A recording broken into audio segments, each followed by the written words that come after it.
What's up, everybody? Once again, my name is Matt, and today we're going to be taking a look at Legend Maker.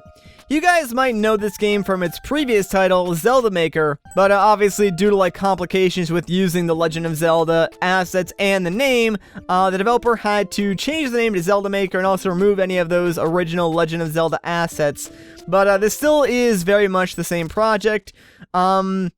And the developer was kind enough to send me the most recent build, so today we're just going to go and check this out. Now I will say this, I'm going to link to the developer's Patreon in the description down below.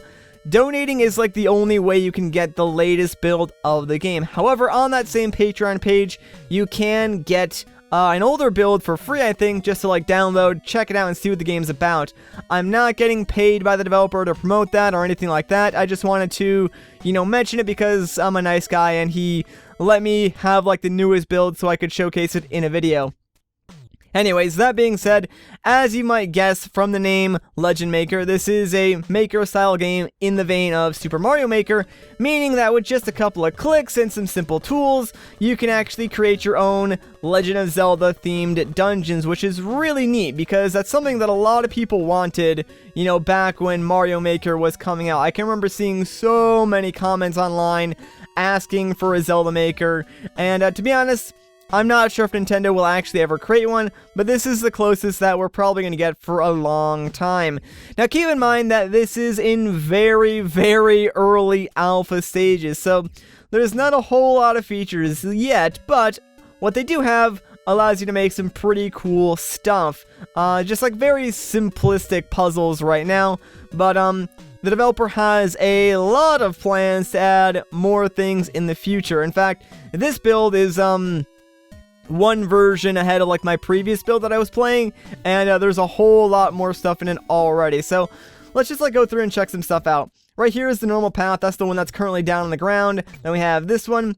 There's really nothing too special about these paths. I don't believe they have any different properties from one another other than their sort of aesthetic, and that's obviously just so you can make your dungeon look a little bit nicer, stuff like that. For instance, the ice path. I think if I go to sort of walk on it, yeah, there's no ice physics yet, and none of these slow down your walking speed or really change it that much. However, that might be added in the future. This could just be getting the tile set to work and then building upon that later on. We got a bunch of doors here. This is a fake door, I believe. Then we have a locked door, which obviously you'll need a key for. Then we have the boss door, bombable wall, fake wall. That's the fake wall. That's a normal door, my bad. And then a door switch, which obviously can only be opened if you step on a switch in the room. And then we have, water and lava. Be very careful with the lava, because if you step in that, you will die immediately. So, yeah, watch out for that. So doors work pretty simply. You can walk up to this one. This one doesn't require a key, so you just walk up to it and hit the action button, and you go right through. This one's fake, so you can walk through it. This one you would need a bomb, but since I don't have one, I can just sort of walk through it, I guess. Then there's also the locked doors, which obviously you need keys for, and this one, like I said, you do need a switch for.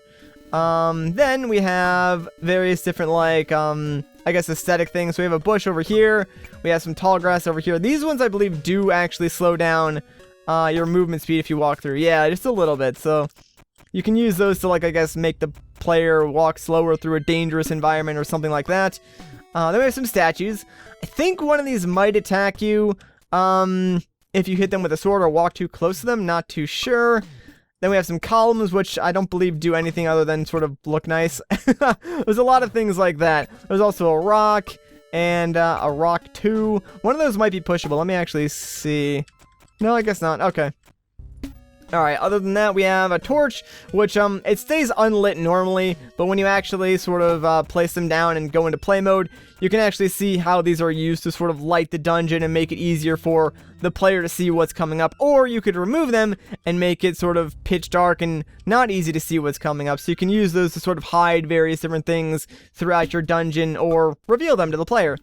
Then we have another wall, or a wall torch, so you can use those again just as ways to sort of wall things off or light things up.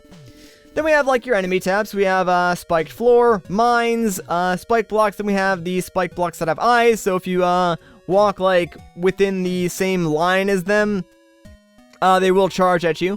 Then we have various different types of enemies. A new shark enemy, which is kind of cool because I haven't seen that one before. bunch of other types of enemies, and then we have Medusa, which I believe is the first boss that the developer actually programmed into the game, so that's pretty neat. I think I actually skipped over the item tab, so my bad. We got key, boss key, heart, fairy, money, potions, different types of swords, boomerang, arrow, bombs, daggers, fireball, and soundwave, which are also new. Then we have signs, so you can, like, just write stuff, messages, I guess, if you want to, like, add a story to your dungeon. Something called cam stuck. So what this does is, if you sort of activate that, yeah, the, camera will focus on that instead of the player. So, like, if I remove that real quick, you'll notice how the camera follows me, but when I place that there, the camera was just stuck to that one singular location. So, that actually makes it so you can, change how, I guess, the camera, focuses in your dungeon if you want, like, the player to not be able to see something until they enter a different room. You can use that. Alright, so, last but not least, we have warp, which is sort of like a checkpoint. If you die, you'll go back there. And then the entrance in, which I believe just sort of defines where the start of your dungeon actually is. Alright, so now that we've sort of gone through all that, I've explained what's in the game. You can see how you can, like, combine those elements together and make something really cool. Let's actually play a map. The developer was kind enough to include this with this build, so let's open this up and play through it, shall we? Now, the controls are kind of weird on PC, like everything's sort of bunched together to one side of the keyboard, and as far as I know, there's no way to change the bindings right now, so pardon me while I play this really badly. In this dungeon is the Ruin of Alges. Make sure to maintain a strong will with thyself in the trials ahead. Alright, man, let's go. I'm excited. I'm gonna take down Alges or whatever and find his treasure. I'm not even sure if that's the correct pronunciation, but whatever. What does this say? Thou shalt live again through the wormhole located in front of this plaque. Oh, right, because there's a checkpoint right there. Sweet.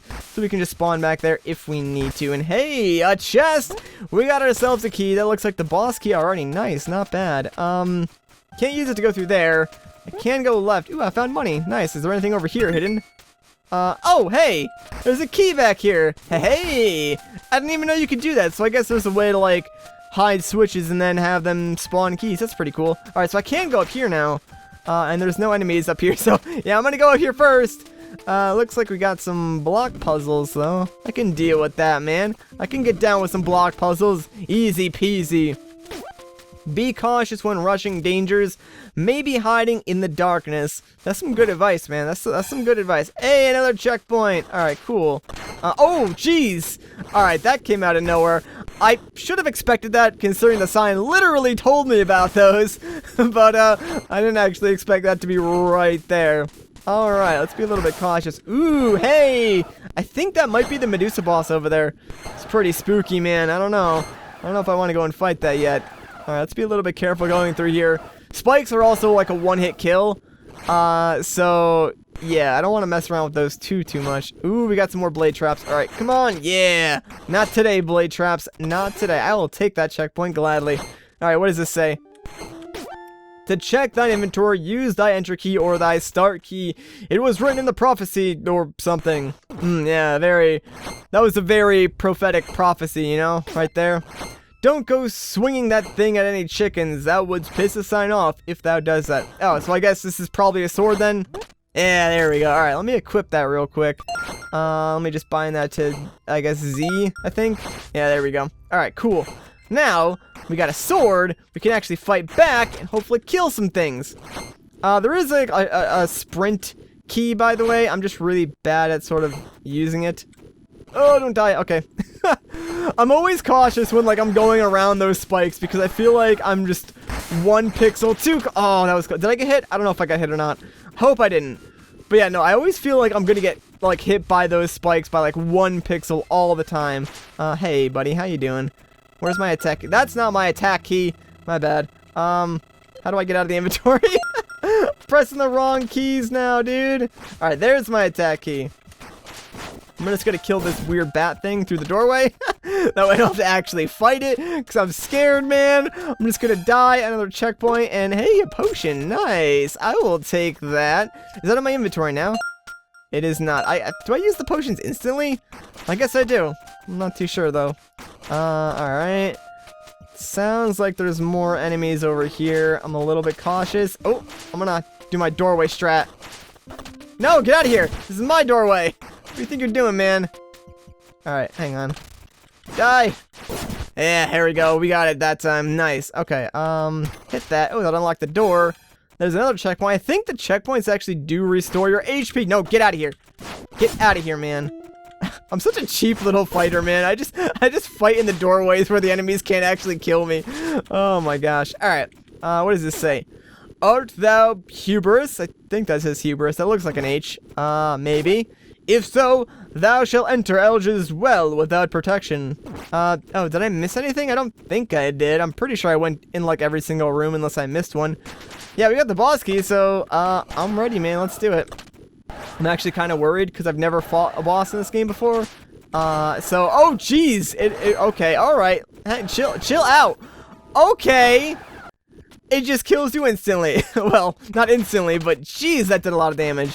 Also, I'm not sure why I didn't spawn at this checkpoint, but whatever. Not a big deal. At least the boss is pretty close. Stop reading the sign, man. I don't want you to read the sign. Oh, there's an arrow over here. I didn't even see that. Oh, okay. I don't know what these are doing. I'm just dying over and over again in this thing. Holy crud, man. Wait, did I get the arrow? Hang on, let me look. Oh, I did. Hey. All right, let's equip that. And maybe I can use that to kill the boss. That might actually be how I'm supposed to kill it. Hope it is, at least. Otherwise, we might have a problem. Okay, alright. Can you just chill out for like 2 seconds, man? No, stop it! Okay, this is actually a lot harder than I thought it was going to be. Not gonna... Oh, now I spawned over here. Alright, I'm ready for you. Where are you, man? Get out of here. Get out of here. Just take those arrows at the face. Oh my gosh, it's going so fast now. I don't even know if I can kill this thing. It's like super tough. Like, I know I'm just bad at this game, but it's actually pretty tough. Look how fast it's moving. All right, we got it. It was so fast, man. Could barely think. And I guess those are just hearts. That would have been helpful if I could have survived, you know, longer than 2 seconds, but whatever. All right, boss is dead. Let's just get through the door, please. And hey, we did. I think we actually finished the actual dungeon. Thank goodness. There we go. We got the orb. We did it. Oh my gosh. That was a lot tougher than I thought it was going to be. You won. Press enter to go back to maker mode. All right, cool. And ta-da, we're back here. Dang, that boss was really tough. And oh, okay, you can actually see what all the various different switches activate with those little lines. That's pretty cool. Nice. Alright, well, I think that's actually where I'm going to end off this video. It was a lot of fun. If you guys do have this game, like the most recent build, and you've made dungeons, upload them somewhere and like send them to me on Twitter or something, because I would love to play some user-created dungeons. They are a lot of fun. But, yeah, I think I'm going to end off the video here. So if you guys enjoyed this part, a like rating would be greatly appreciated. If you want to see more, consider subscribing. But, once again, guys, my name is Matt. Thank you so much for watching, and I'll catch you in the next one.